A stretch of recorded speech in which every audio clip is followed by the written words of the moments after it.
Congratulations on your victory. It is truly inspiring. Can you tell us about your journey to becoming Miss Manchester and how it has impacted your life? Thank you. Thank you for the question. Mm-hmm. And thank you for having me Mm-hmm. today.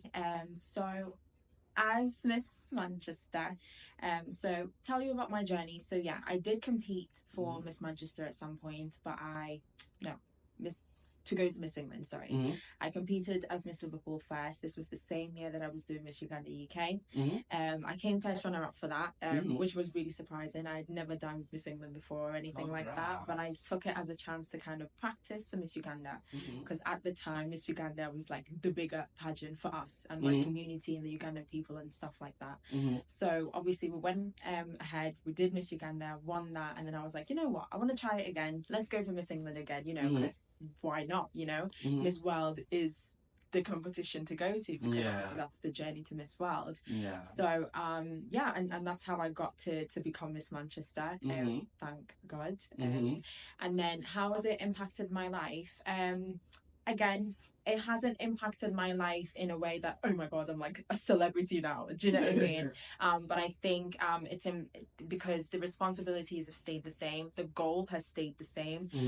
When I was doing Miss Uganda, the goal was always to advocate for education and to work with those who are underprivileged, to bridge the gap in inequalities and stuff like that. And it's still stayed the same because even though I'm not in Uganda, I feel like in Uganda it's different because the inequalities are so much more visible because of poverty and it's a third world country and stuff like that. But in England, it's not as obvious, but we still deal with people who are dealing with inequalities, whether it's racism, whether it's girls who are not going into STEM subjects because some girls don't want to do sciences, they're not enough girls in engineering and stuff like that. Or whether it's the inequalities when you're dealing with disabilities because there's people who have disabilities, dyslexia or autism and stuff like that, and they're not getting the support that they need.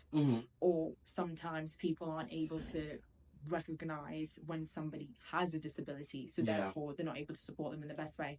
So the audience has changed, but the goal is still the same. So I guess that's what has been impacted with about my journey. So, as someone that is and has been for the people, Yeah. I want to know what sort of message do you have, especially in Obi, we're all about entrepreneurship, for young Black people. What sort of message would you have for them? What do you think is important that they know as they're just embarking in their journeys? Yeah. So as somebody who's, when it comes to pageantry, it's seen as a very white kind of industry. And when a Black girl like me or a colored person like me is in that industry, it's like oh my God, wow, because it's like so unheard of, like oh my God, you've done so well kind of thing. So what I would say to Black entrepreneurs, Black people who want to go into white spaces per se, I would say take up space.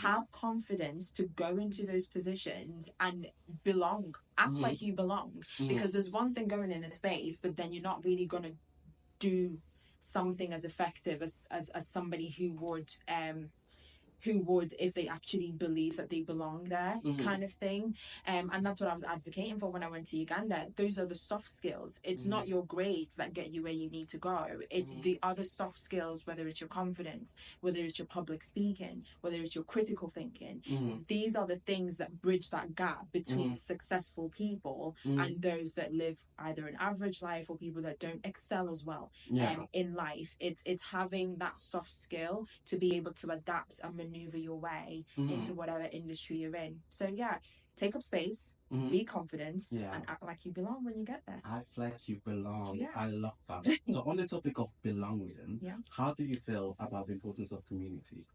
OB is all about creating a community of Black entrepreneurs that come together in order to just bridge that space that we were speaking about. So how do you feel about this community? How do you feel like about community in general? What do you think is the role of community in entrepreneurship and in making it far?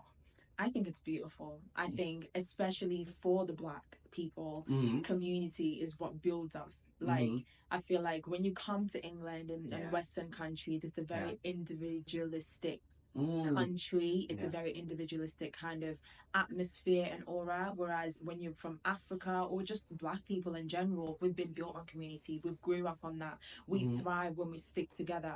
So I feel like the role of community is to bring people together. It's to nurture people. It's to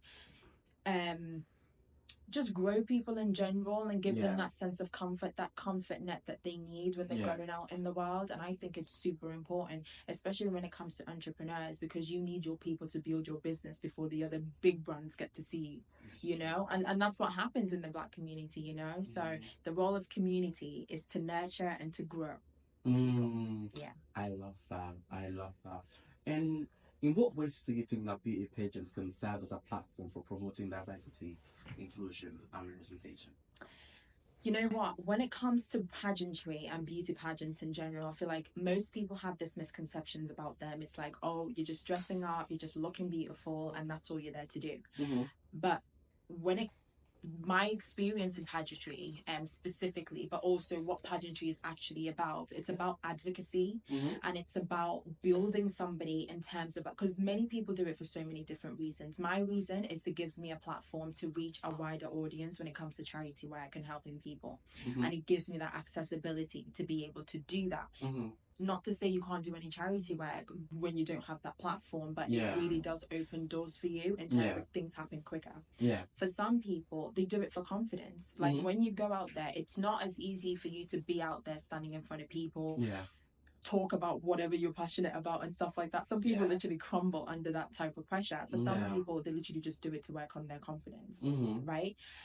For others, it's literally just working on those soft skills that I was talking about. So what I would say, what beauty pageants really do for people, they get to, again, grow people and get them out of their comfort zone and give them a platform for them to advocate for something and make a difference on a larger, bigger scale than what they would be able to on their own.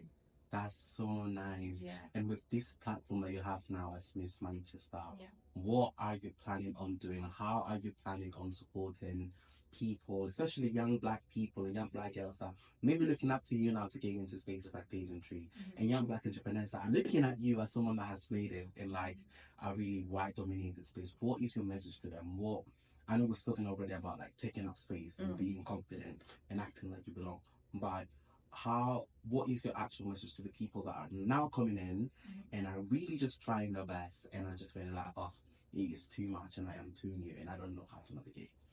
So you've asked me actually two different questions in that. So what do I plan to do? Well, I'm basically wanting to carry on what I've been doing, advocating for the Girl Child projects, advocating for Black people in general, but just people in general, in terms of following their dreams and actualizing their dreams no matter what they face in life. So currently I'm actually fundraising for a charity called Balls to Cancer. Now Balls to Cancer actually concentrates on male cancer, because I feel like when you're speaking about health and when you're speaking about girl child, there's a lot of projects that deal with the girl child, but not many that deal with the boy child, right? And I felt like that was a great charity to support because it's concentrating on male health. So I'm currently fundraising for that. I'll be doing a hike in Snowdonia for that. It's a sponsored walk for that, and we've also been planning some fundraising activities. I want to do some in Manchester to kind of bring the community together, still in the works. But I'm also going to have like a tree climbing. So my dad actually has a tree climbing business. He has a tree climbing business, and we wanted to bring it to Manchester to get the children involved. Of course, there's health and safety and that will have to go through that. But we'll have a look at that. So I want to do that. I also still want to concentrate on the girl child, building their confidence, working on those soft skills that they need to work on, not only in school, but when they leave school and now they need to go and find their way in the working world. Now, what advice would I give to the people who are trying their hardest and maybe they're not getting to where they need to get yet? Keep going, honestly, and be delusional. Honestly, be delusional, because you know when like your mom says like, oh, reach for the stars, because like, no, reach for the stars, because even when you don't reach them you still kind of land to it, you know what I mean? Be delusional, because honest to God, up until you've achieved whatever you've achieved, no one knows if you're going to achieve what you're going to achieve. True. Do you know what I mean? Even you don't. So be okay to dream big. It's okay.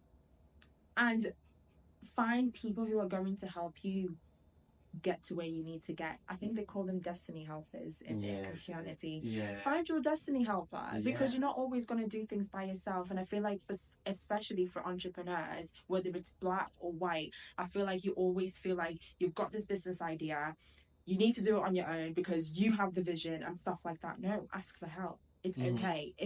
Fair enough for some people that don't have that help, and okay, yes, you have to do it by yourself, but don't be afraid to ask for help. It's okay. Use those people around you who are going to help you get there, and just keep on believing. Keep on believing. That's all I could say. That was so nice. Thank you so much, Vanessa. Thank you so much for having us. No, thank you so much for having me.